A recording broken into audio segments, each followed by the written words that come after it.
Sanibonani bangani bami, uMam G futhi onibingelelayo. Sondelani-ke nizokwethamela izindaba ngoMam G. Indaba yethu-ke namhlanje ithi, ngubani ohlala lapha?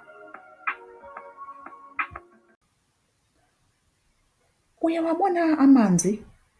Yidamu leli. Ikhaya likabani leli? Kuhlala bani lapha? Amehlo, izindlebe, umlomo kanye nomsila. Zingaki izilwane ezihlukene ozibonayo lapha? Izimvubu kanye nezingwenya zihlala kuleli damu. Izindwandwe zidla izinhlanzi ezihlala kuleli damu. Amaxoxo nofeleba bezimpukane nakho kuhlala kuleli damu. Zonke zidinga amanzi ukuze ziphile, futhi idamu yikhaya lazo. Uyasibona isihlabathi? Kusogwadule lapha. Yikhaya likabani leli? Kuhlala bani lapha?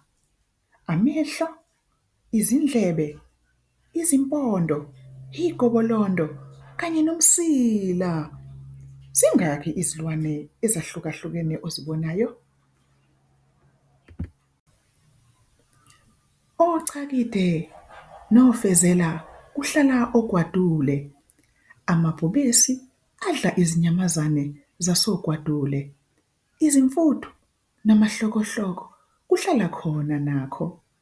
Ogwadule luyashisa futhi lomile, kodwa yindawo yalezi zilwane. Uyayibona imithi? Yihlathi leli. Yikhaya likabani leli? Kuhlala bani lapha?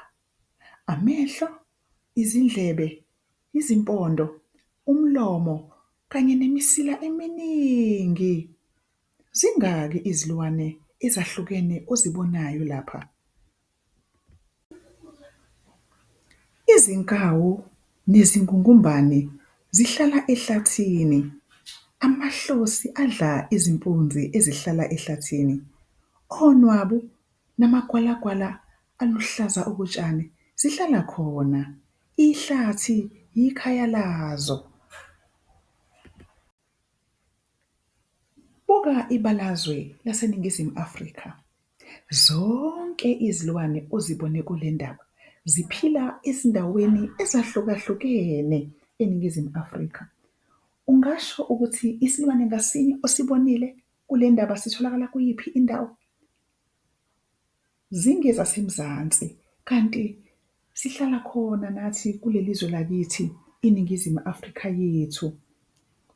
Iphela lapho-ke indaba yethu yanamuhla ukuthi ngubani ohlala lapha? UMzansi wethu. Iphela lapho-ke indaba yethu yanamhlanje ekhuluma ngokuthi ubani ohlala lapha. Ngiyathemba ukuthi niyithokozele bangani bami.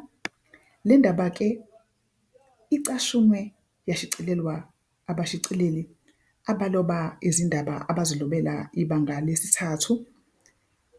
Ngiyathemba ukuthi nisithokozele indaba yethu yanamhlanje.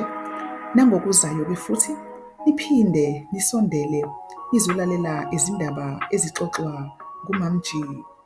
Nisale kahle.